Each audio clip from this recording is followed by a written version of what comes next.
A compelling story from Afghanistan that sheds light on the devastating impact of the Taliban's rule on education, particularly for girls. Now, in a country where 3 million girls are denied the opportunity to continue their education, the balance is that of 300 children, and it hangs with no certain expectations of what's going to happen with their future.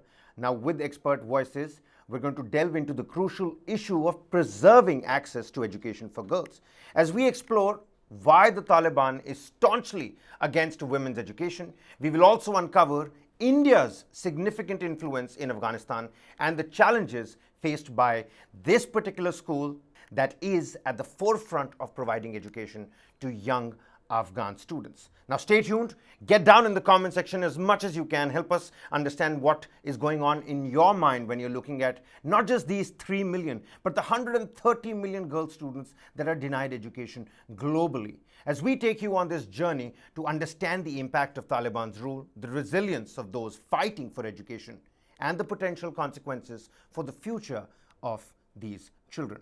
This is an important story, ladies and gentlemen, that needs our attention. So join us as we shine a light on the struggles, the hopes, and the determination in the face of adversity. I welcome you to today's show, Talibanned, the fight for education in Afghanistan. Aditya, girl education and Taliban, it's no news that these two terminologies don't go hand in hand necessarily. But 2023, given what has happened recently with the Taliban takeover and how the Taliban has postured itself vis-a-vis, women empowerment also. They call it empowerment. God knows what's happening on the ground. Why do you think this time and moment in history, it's important to address the situation, address a concern like this? Taliban closing schools, girls' education, those voices, those cries.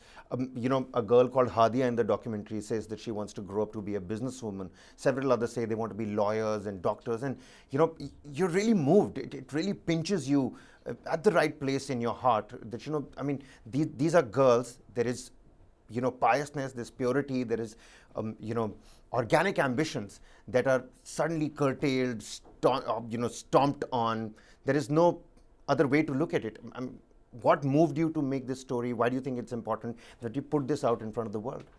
Well, Kabir, the situation in Afghanistan is known to all. It's an open secret, even though many reports are not coming in as to what exactly is happening with girls, with women, with their rights.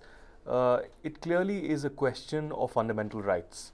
And when first, a couple of months ago, my colleague Lakshana and I came to know about these details, about Syed Jamaluddin's school in Bogle of Delhi, we were really moved.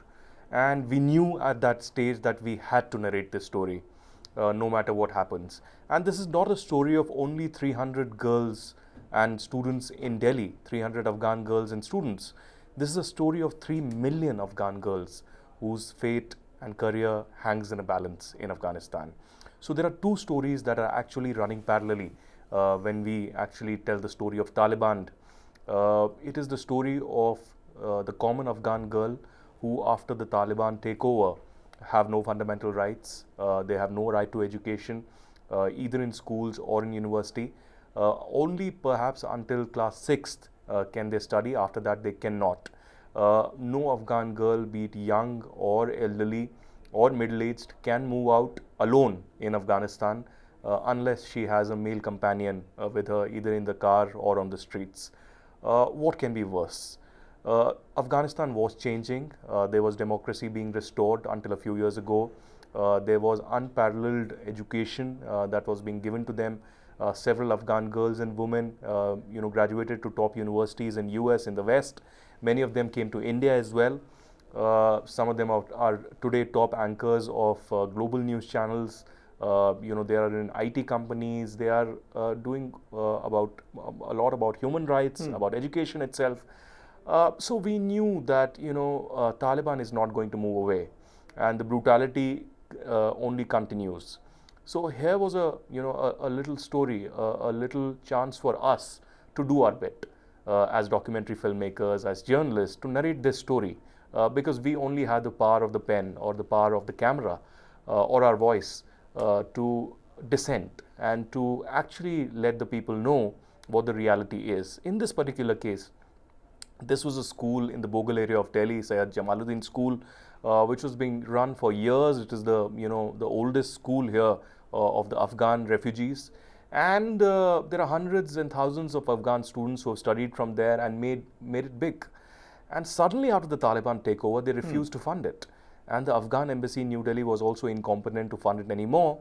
But then came a glimmer of hope where the Indian government said that temporarily they can fund it so that at least the students who are studying there currently, their career is not jeopardized. So temporarily, the Indian government is funding the Sayyid Jamaluddin school. I mean, can you elaborate on the challenges and the consequences if this school, shuts down imminently? Well, there are challenges are immense. There are close to 300 students who are studying there, both girls as well as young boys. Their career would be at stake because they also come from families who do not have much money. They come from poor background. That's why they fled Afghanistan. They wanted prosperity, they wanted better future, employment and career opportunities. And that's why they came to India. They saw a glimmer of hope in India, a rising sun in India, and that's why they left their home and hearth and their homeland and chose India. So if the school shuts down these 300 students, what about their education? Where will they go? They cannot afford private education. They cannot go to government school because of technical reasons. So the question really is that this is their last hope. Indian government has certainly stepped in, as has Indian government in Afghanistan as well. A lot of aid is being sent, even though Afghanistan currently is under Taliban takeover. Indian government has sent in a lot of ration, a lot of humanitarian aid to Afghanistan as well. And as of now, the Indian government is supporting this Afghan school. But till when? The question is that their future still hangs in a balance. What about the future Afghan kids who will be here in India, here in New Delhi? Because this is not only the Afghan school in Delhi, this is the only Afghan refugee school in India. And there are hundreds and perhaps a few thousand Afghan who stay here. And for them, this is their last hope. And originally I had thought of the title of this film as The Last Lesson. And perhaps these kids, these students are waiting for their last lesson, perhaps any day. Certainly. I mean, I remember the last lesson, there was a chapter back in school as well when the Germans were trying to take over the French territory, and this French boy goes to his school only to realize that it was going to be his last French lesson ever. And, those feelings of exodus, those feelings of leaving, those feelings of uprootment, they really, linger on, leave a bad taste in your mouth. You can't really uproot yourself. And I mean, something that you call home, you've, come away from all of that. And you rightly pointed out, it seems like it is the last lesson, the last hope here in Delhi, Bogle, a small area, and you've got this Sayyid Jamaluddin school, the only Afghan school in all of India. But, at the same time, it's disheartening to see 3 million girl children that are being denied their right to education. You can study till 6th grade, but not after that. So there is, it's like, you're letting the shark taste blood, and then you're suddenly, asking the shark to go cold turkey on it. Why do you think the Taliban is so staunchly opposing, women education? Firstly, they want to apply the Sharia law completely. They do not believe in, women rights. They see women, behind closed doors as best. And that's what happened in the earlier regime of Taliban as well. In this particular case, for the 300 students and their families, it's doubly a tragedy because one, as you rightly pointed out, Kabir, they've lost their home, perhaps forever. They've lost their homeland. They cannot return to their motherland. But this was a place where every day these students used to come, not just have fun, but one important thing is that this was a school where Pashto and Dari, the original languages of Afghanistan, were also being restored. They were being taught to these kids. They were coming to know what their culture actually is. They were keeping that culture alive. And so it's a double tragedy for them that one, they cannot return to their motherland. They are in forever exile in a street nameless. And now they again do not know whether their education will last and till how much time will it last. And secondly, your question about the 3 million girls in Afghanistan. One important thing that they are doing now, at least not most of them, but many, is that they're turning to online education. And thank God that we have online medium of education and still internet running there. I don't know when Taliban will curb that and have their draconian measures in place to stop that as well. But currently there are many girls who are returning to online education and relying on it completely. I don't know how much successful that would be, but that is certainly a huge hope for many of these girls who are now relegated, isolated, and cannot leave their homes completely. The semantics of education, Aditya, must also change back in Afghanistan, right? I mean, the quintessential student in a primary school here in India is going to be learning about the sciences, but you pointed out it is tumultuous times, it's a tenuous situation in Afghanistan. I'm sure the teachers are also focusing on the fact that you help the girl student become more aware of what's happening around them. It's not necessarily about the ohm resistance or what's happening in physics and chemistry, but rather about broadening their horizon of thinking and the faculties and stuff like that. So the semantics of education, be it online or offline, has also somewhere changed in Afghanistan, hasn't it? It has changed drastically. As I said, until the Taliban took over in Kabul, there was an unparalleled change. There was a paradigm shift. Afghan girls were getting almost equal rights as men, no matter what their background, ethnicity, be it Hazras or anybody else. They were getting equal opportunities in American University, in Kabul University, in other schools, international agencies as well. But everything changed when the Taliban took over. And that's perhaps the reason now that the UNESCO, while celebrating the International Education Day this year, actually dedicated the International Education Day to the Afghan girls and women for their resilience, for their courage, for their commitment to education. You see street fights happening where Afghan women, knowing what the future can be, knowing the brutality of the Taliban, continuously protesting for their rights, for education, for career, for their professional independence. But still, many of them have been arrested. Heroic stories. I mean, you've got activists who are right now in exile but are still, professing and, raising their voice for girls' education. I mean, it's quite heartwarming to see all of this still happening.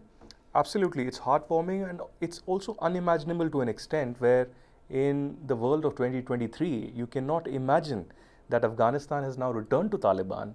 Taliban has territorial independence and sovereignty over the entire Afghan land, and they hold the key to the future of these Afghan women and ladies and girls. And it's absolute resilience, absolute courage, where we see that the Afghan girls are denying and rejecting the Taliban on the streets, not on internet, not on some book or some only from outside Afghanistan, but inside Afghanistan on the streets. On the other hand are Afghan Taliban holding guns and Glock. On the other side are Afghan women holding placards and pen, saying that we will resist, we will continue to fight, and the fight certainly isn't over. And just from that, imagery, that pictorial description that you try to create for all the viewers, the documentary begins with the comparison. It begins with the, birds chirping. It begins with, a melodious tune where, you've got a serene class and students are, flocking in. Suddenly it changes into, explosion sounds and gunfire sounds. So you've had these explosive sounds replace your everyday classroom aura and sounds. But at the same time, there's this placard that the woman is holding. It says, "Why is the world watching us cruelly?" What do you think the world can now do more? I mean, this is not just an Afghan problem. This is a 3 million Afghan girls, but 130 million odd girls globally whose education is affected. But coming back just to the problem that Afghanistan is facing, what more can the world do? I mean, I understand the pleas, the voices of people on ground who are holding that placard saying, "Why is the world watching us cruelly? Why aren't you interfering?" How can the world interfere more? What can the globe do more? First and foremost, we need to ask questions, not just to the Taliban, but to the Americans. What was the American policy in Afghanistan all these years? Why did they abandon Afghans at the mercy of the cruel, brutal Taliban? There is more for them to atone here. Absolutely. I mean, it is not just an embarrassment for Joe Biden and US. It is a criminal silence that has been there by the United States. You see those visuals of the American Air Force flight actually going and the Afghans actually on top of jumping those on wings. it. Yeah. And then when it took off, 2 Afghans actually falling down and to their death. Those are the most gory visuals of this century, I would say. And this will haunt Americans for a very, very long time, even more than what happened in Vietnam. So the question needs to be asked to the USA, what is their plan? Why did they blindly abide by what the Taliban and the Pakistanis and the Pakistan ISI said? Because they have been betrayed. Americans have been betrayed. They blindly fell to the game of the Taliban and Pakistanis. First is this. Second, globally we need to have empathy. Instead of empowering the Taliban, we need to empower Afghan women and children. We need to put conditions to the Taliban that you will receive humanitarian aid only if you support and help the Afghan women grow equally as Afghan men and boys. There needs to be equality, there needs to be full education, professional capabilities, and whenever anybody wants to leave Afghanistan, they need to be given free access. Until these conditions are met, the global community, the international forums, the UN, the European Union or any other forum needs to put these conditions heavily on Afghanistan, and of course those who are helping Afghanistan and Taliban in these brutalities and crimes. So when we made this story, our only focus was that this story should reach masses, so that there is some empathy, so that there is some generation of empathy for these people whose careers, whose life is completely at stake. And I hope that this Talibanned, the ban does not continue for years to now. If it continues for years together, certainly there's a bleak future for these 3 million Afghan girls. Well, certainly. I mean, I implore the audience that are watching the show right now to, share this documentary as much as possible, because it's important that this message goes across to each and every one. Like Aditya mentioned, global empathy is something that we are lacking.